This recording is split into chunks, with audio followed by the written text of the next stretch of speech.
मिनश्शैतानिर्रजीम बिस्मिल्लाहिर्रहमानिर्रहीम क़ाल अल्लाहु तबारक व तआला फ़ी कलामिहिल मजीद वला तक़ूलू लिमन युक़तलु फ़ी सबीलिल्लाहि अमवात बल अहयाउम वलाकिन ला तशऊरून सदक़ल्लाहु मौलाना अज़ीम। प्यारे बेटो, अल्लाह ताला कुरान पाक में इरशाद फरमाता है कि जो लोग मेरे रास्ते में कत्ल कर दिए जाएं, मार दिए जाएं, उन्हें मुर्दा मत कहो बल्कि वो ज़िंदा हैं, और वो ऐसी ज़िंदगी के साथ ज़िंदा हैं जिस ज़िंदगी का शऊर तुम लोगों को भी हासिल नहीं है जो कहते हैं कि हम ज़िंदा हैं। तो आज हम बात कर रहे हैं फ़लसफ़ा हुसैनियत क्या है और फ़लसफ़ा यज़ीदियत क्या है, यानी कौन सी चीज़ें मिलाएं तो तस्वीर यज़ीद की सामने आएगी और कौन सी चीज़ें हम अपनी शख्सियत में जमा कर लें तो हुसैन की तस्वीर हमारे सामने आए। आपको मालूम है 61 सिने हिजरी में वाक़या करबला हुआ और हर मुहर्रमुल हराम जब भी जिस साल में भी आता है आप इसका ज़िक्र सुनते हैं। आखिर ये वाक़या रूनुमा क्यों हुआ और इसके मुहर्रकात क्या थे? याद रखिए, ये वाक़या कोई किस्सा नहीं है, कोई कहानी नहीं है, बल्कि ये एक अबदी हकीकत है और ये दो नज़रियात की आपस में टकराव है, उनकी जंग है। तो जो नज़रिया यज़ीद था उसका ये कहना था, उसका ये मानना था कि ताकत यानी माइट इज़ राइट, ताकत ही हक है, जिसके पास ताकत है वो जो चाहे करे, वो जो चाहे कहे। तो अब लोगों को क्या चाहिए कि वो ताकत वाले का साथ दें, उसकी मदद करें और वो ताकत वाला उनकी मदद करे। अच्छा बेटा, इस नज़रिए का नाम है नज़रिया यज़ीदियत। एक नज़रिया था जो हज़रत इमाम हुसैन अलैहिस्सलाम का नज़रिया था और वो ये था कि हक़ ही ताकत है, चाहे वो ज़ाहरी तौर पे कमज़ोर हो, उसके मानने वाले आपको थोड़े नज़र आएँ, लेकिन फिर भी हर सूरत में उसी का साथ दिया जाए। इमाम हुसैन अलैहिस्सलाम ने अपनी और अपने शहज़ादों की कुर्बानी देकर ये साबित कर दिया हक़ हर सूरत में ताकत है और हक़ का ही साथ देना चाहिए। जो हक़ का साथ देगा वो ऐसी ज़िंदगी पाएगा जिसका शऊर जिंदों को भी हासिल नहीं है, और जो बातिल का साथ देगा, चूँकि बातिल है ही मिटने के लिए, अल्लाह ताला कुरान पाक में इरशाद फरमाता है जाल हक़्क़ु व ज़हक़ल बातिल, हक़ आ गया और बातिल मिट गया, और बातिल को बेशक मिटना ही है। अच्छा बेटो, तो यज़ीदी अनासिर जो हैं उनमें बड़े बड़े अनासिर ख़यानत, ज़ुल्म, बरबरियत, जफ़ा, बेहयाई, ये बड़े बड़े मेजर अनासिर जब आप इनको जमा करेंगे तो जो नज़रिया और जो तस्वीर आपके सामने आएगी उसे आप यज़ीदियत कहते हैं। इसके बरक्स अमानत, दयानत, हया, अदल, सब्र, तक़वा, ईसार, इन तमाम चीज़ों को जमा करेंगे तो जो तस्वीर और जो नज़रिया आपके सामने आएगा उसे आप नज़रिया हुसैनियत कहते हैं। अच्छा बेटा, जो यज़ीदी है उसका ये मानना है कि मेरा कोई खालिक नहीं है, मैं अज़ ख़ुद पैदा हुआ, ना मुझसे कोई पूछने वाला है, ना ही मैंने मरने के बाद किसी को जवाब देना। इसके बरक्स नज़रिया हुसैनियत है कि मेरा खालिक है, उसने मुझे पैदा करके छोड़ नहीं दिया बल्कि मुझे ज़िंदगी गुजारने का लाया अमल दिया और मुझे उसके यहाँ जवाब भी देना है। मैं जब मर जाऊँगा तो जब उसने मुझे तब पैदा कर दिया था जब मैं नहीं था, तो मेरे मरने के बाद दोबारा मुझे पैदा करना तो उसके लिए बड़ा आसान है और वो मुझे पैदा करेगा और मुझे इसका जवाब देना। इस नज़रिए का नाम हुसैनियत है। जो यज़ीद है, किरदार यज़ीद है, इसकी 3 बड़ी बड़ी डायमेंशंस हैं जिसके ऊपर आज हम बात करेंगे। और आज हम ये अहद करेंगे कि अल्हम्दुलिल्लाह हम हुसैनी हैं, हज़रत हुसैन अलैहिस्सलाम से प्यार करते हैं, तो कभी इन 3 बड़ी ख़राबियों को अपने अंदर जमा नहीं होने देंगे।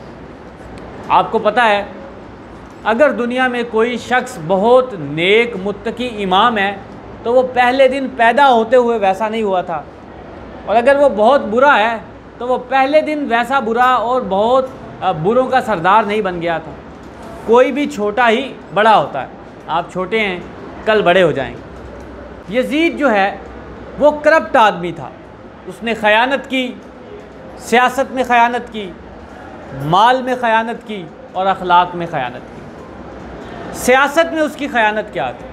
सबसे पहले तो सियासत समझिए क्या होता है। सियासत किसी भी जगह, किसी भी मुल्क, किसी भी कस्बे, किसी भी इलाके के इंतज़ाम के मामलात को देखने को सियासत कहते हैं। और आपको पता है दुनिया में आप जहाँ भी हों, कोई जगह ऐसी नहीं है जहाँ हमें इंतज़ाम ना करना पड़े। यानी आप लोगों को यहाँ जमा करने के लिए इंतज़ाम करना पड़ा, हमें यहाँ आने के लिए इंतज़ाम करना पड़ा। अगर ये इंतज़ाम अल्लाह और उसके रसूल सल्लल्लाहु अलैहि वसल्लम के फ़रमान के मुताबिक किया जाए तो ये नज़रिया हुसैनियत की इत्तिबा हो।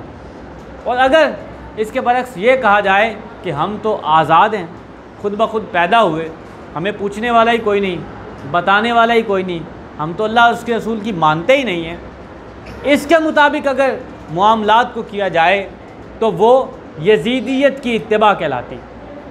अच्छा बेटा, अब ये वो पहला बदबख्त है जिसने हुजूर जान आलम सल्लल्लाहु अलैहि वसल्लम का वो निज़ाम जो हुजूर सल्लल्लाहु अलैहि वसल्लम की सुन्नत और हुजूर की सीरत की अमली तस्वीर था, जिसे आप खिलाफत राशिदा के नाम से जानते हैं। तब हालात कैसे थे कि खलीफा वक्त को पड़ोसी की बेटी ये कहती है कि अब तो आप खलीफा बन गए हैं, अब हमारी बकरी का दूध नहीं धोएंगे। तो आपने फरमाया नहीं बेटा, ऐसा तो नहीं है। पहले मैं जब आपके काम में आपकी मदद करता था तो वो मेरा इख्तियार था, मुस्तहब था, चाहे करता चाहे ना कर। अब तो मैं आपका ज़िम्मेदार बन गया हूँ, वाली बन गया हूँ, अब तो मुझे हर सूरत में करना होगा। और कहीं सूरत हाल ये थी कि कोई भी बड़े मजमे में शख्स खड़ा होता और ये सवाल करता कि मुझे माले गनीमत में से जो हिस्सा दिया गया था उससे तो मेरा कुर्ता नहीं बना, तो ए खलीफा वक्त आपका लिबास कैसे बन गया? तो इसने सबसे पहले जो इन्हिराफ किया, ये तमाम अक़दार को पामाल कर दिया, लोगों से हक़ सवाल छीन लिया, बर्बरियत को इख्तियार किया। जिसने कुछ पूछा उसकी ज़ुबान काट दी, उसे कत्ल कर दिया। जिसने इख्तिलाफ़ राय किया उसे शहर बदर कर दिया। जो तकलीफ़ दे सकता था वो तकलीफ़ उसको दी। अच्छा बेटा, ये वो पहला बदबख्त था जिसके हिस्से में ये बदबख्ती भी आई कि रसूल करीम सल्लल्लाहु अलैहि वसल्लम के शहर मदीना में जब हज़रत हुसैन अलैहिस्सलाम और उनके आल के कत्ल के बाद एहतजाज हुआ तो इसने अपनी फ़ौजों को मदीना में भेजा। उन्होंने मदीना की बेहुरमती की, लोगों को कत्ल किया। मस्जिद नबवी शरीफ सल्लल्लाहु अलैहि वसल्लम में घोड़े और खच्चर बांधे। 3 दिन तक मस्जिद नबवी में अज़ान ना हुई। ये यहीं तक नहीं रुका, बल्कि इस बदबख्त ने जब मक्का में एहतजाज हुआ तो वहाँ पर काबातुल्लाह के गिलाफ़ के ऊपर आग वाले तीर बरसाए, जिससे काबा का गिलाफ़ जल गया। इसी दौरान ये बदबख्त कोलंज के मर्ज़ में मुब्तला हुआ और दुनिया से चल बसा। जाते हुए ये पैगाम दे गया, मैं बातिल था, बातिल हूँ और बातिल मिटने के लिए है, मैं मिट गया। हुसैन हक था, हक है और हक रहने के लिए है, और हुसैन बाकी है। अच्छा बेटा, दूसरी करप्शन जो इसकी थी वो माली करप्शन थी। ऐसा नहीं है आप में से कोई बेटा ऐसा है जिसे ये ख्याल पैदा हो कि वो जिस दिन से पैदा हुआ है उस दिन से लेके आज तक कोई लम्हा या कोई वक्त ऐसा गुज़रा है जब उसे अल्लाह ताला नहीं देख रहा था, या कोई लम्हा या कोई वक्त ऐसा गुज़रा है कि जब अल्लाह ताला उसे नहीं सुन रहा था, कोई लम्हा या वक्त ऐसा गुज़रा है जब अल्लाह ताला उसको नहीं जानता था। हाँ, या कोई लम्हा या वक्त आपकी ज़िंदगियों में ऐसा आया या आएगा जब किरामन कातिबीन आपके अमाल नहीं लिखेंगे। क्या ऐसा है? तो जब ऐसा है नहीं, ज़िंदगी मजाक नहीं है, तो फ़लसफ़ा हुसैन और सीरत हुसैन हमें ये दर्स देती है कि हम अपनी ज़िंदगी को मजाक ना बनाएं और ना ही मजाक समझें, बल्कि इसे हम एक हकीकत के तौर पे कबूल करें और इसे बेकार और ला यानी चीज़ों में ज़ाया ना करें। अच्छा बेटा, अल्लाह ताला ने हमें पैदा किया तो माल दिया, इस कायनात को बनाया, तो इसमें इंसान की बड़ी ज़रूरत माल है, इकानमी है, जिसके बगैर ये दुनिया का निज़ाम नहीं चलता। तो ये कैसे हो सकता है कि अल्लाह ताला हमें उसको इस्तेमाल करने का तरीका ना बताता। अल्लाह ने कुरान में फ़रमाया इन्नमस सदक़ातु लिल फ़ुक़राई वल मसाकीन वल आमिलीन अलैहा, कि ये सदक़ात के माल यानी जो भी पैसे गव के पास जमा होंगे ये फ़कीर के लिए, आमिलीन के लिए, मसाकीन के लिए, मुअल्लिफ़ा क़ुलूब के लिए, इस तरह इसको कैटेगोरिकली तौर पे बयान कर दिया कि किसको कितना हिस्सा इसमें से दिया जाए। यजीद ने क्या किया, वो कहने लगा ये बैतुल माल जो सरकारी माल है ये तो मेरा ज़ाती है, तो वो सारे लोगों का हक गसब करके अपने ऊपर इस्तेमाल करने लगा। तो माल में करप्शन की, वो माल जो गरीबों का हक था, बेवाओं का हक था, यतीमों का हक था, मिस्कीनों का हक था, उसे अपने ऊपर खर्च करना शुरू कर दिया और कहा चूँकि ये मेरे कब्ज़े में है तो ये मेरा है। तो दूसरी करप्शन उसने क्या की, माली करप्शन की। तीसरी करप्शन उसने क्या की बेटा, अखलाकी करप्शन की। अब हज़रत हुसैन अलैहिस्सलाम हया का दर्स देने वाले, फ़लसफ़ा हुसैनियत हमें ये सिखाता है कि हुज़ूर जान आलम सल्लल्लाहु अलैहि वसल्लम ने इरशाद फरमाया अल हयाउ मिनल ईमान, हया ईमान से, इज़ा लम तस्तही फस्ना मा शिअता, जब तुझे हया ना रहे यानी तेरी हया चली जाए फिर जो चाहे कर।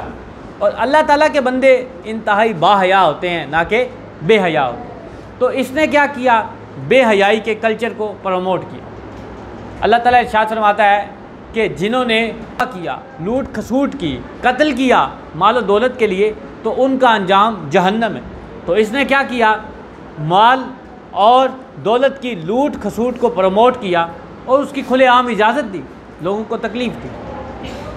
हुसैनियत हमें ये सिखाती है कि ख़यानत नहीं करनी, दयानत अपनानी है। अल्लाह ताला फरमाता है इन्नल्लाह यअमुरुकुम अन तुअद्दुल अमानाति इला अहलिहा, अल्लाह तुम्हें यह हुक्म देता है कि अमानत को उसके अहल के सपुर्द करो। जबकि यजीदियत आपको ये सिखाती है कि ख़यानत करनी है और अल्लाह फरमाता है इन्नल्लाह ला युहिब्बुल ख़ाइनीन, कि अल्लाह ख़यानत करने वालों को पसंद नहीं, जिसको अल्लाह पसंद नहीं करता उस पर अल्लाह लानत करता है, उस पर अल्लाह, जिस पे अल्लाह लानत करता है यलअनुहुमुल्लाहु व यलअनुहुमुल लाइनून, कायनात की हर चीज़ उस पर लानत करती। बेटा हुसैनियत हमें ये सिखाती है कि हमें हमेशा अदल करना है। क्या करना है, अदल का दामन कभी अपने हाथ से जाने नहीं देना। यजीदियत आपको ये बताती है कि आपने हमेशा जुल्म करना है। अल्लाह फरमाता है इन्नल्लाह ला युहिब्बुज़ ज़ालिमीन, अल्लाह ज़ालिमों को पसंद, तो जिसे अल्लाह पसंद नहीं करता उस पर अल्लाह लानत करता है, और जिस पे अल्लाह लानत करता है कायनात की हर चीज़ उस पर लानत करती। और जो अल्लाह की लानत का मुस्तहिक होगा उसका ठिकाना जहन्नम होगा, मावाहु जहन्नम व बिअसल मसीर, और वो कितना ही बुरा ठिकाना है। अब बतौर हुसैनी हमें क्या करना है, हुज़ूर जान आलम सल्लल्लाहु अलैहि वसल्लम ने फरमाया मन रआ मिनकुम मुनकरन फलयुग़य्यिरहु बियदी फ़इन लम यस्तति फ़बिलिसानी फ़इन लम यस्तति फ़बिक़ल्बी ज़ालिका दफ़ुल ईमान। तुम में से जो भी बुराई को देखे, अगर अल्लाह ने उसे कुव्वत दी है, ताकत दी है, तो अपने हाथ से उसको बदल दे। अच्छा, अगर वो ऐसा नहीं कर सकता तो कम से कम अपनी ज़ुबान से कहे कि ये बुरा है, उसकी मजम्मत करे, ना कि उसकी तायीद करे, ना कि उसे ओन करे। और अगर वो ऐसा भी नहीं कर सकता तो कम से कम अपने दिल में बुरा जाने, कम से कम। अगर वो ऐसा भी नहीं करता बल्कि मज़लूम का साथ देने की बजाय जालिम का साथ देता है, तो अब वो ईमान से निकल जाता है, अब वो ईमान से निकल जाता है। तो हमें बेटा क्या करना है, हर सूरत में हक़ का साथ देना है और हमेशा याद रखना है हक़ ही ताकत है, हक़ ही हमें हक़ की बात ही माननी है, हक़ के साथ ही रहना है और हक़ के साथ ही जीना है और हक़ के साथ ही मर जाना है। चूँकि अल्लाह हक़ है और अल्लाह हक़ को पसंद करता है। जिसे अल्लाह पसंद करता है उसे अल्लाह ताला क़याम देता है, और जिसे अल्लाह कायम करता है उसे कोई फ़ना नहीं कर सकता। अल्लाह ताला से दुआ करते हैं जो सुना सीखा अमल करने की तौफ़ीक़ अता फरमाए। कोई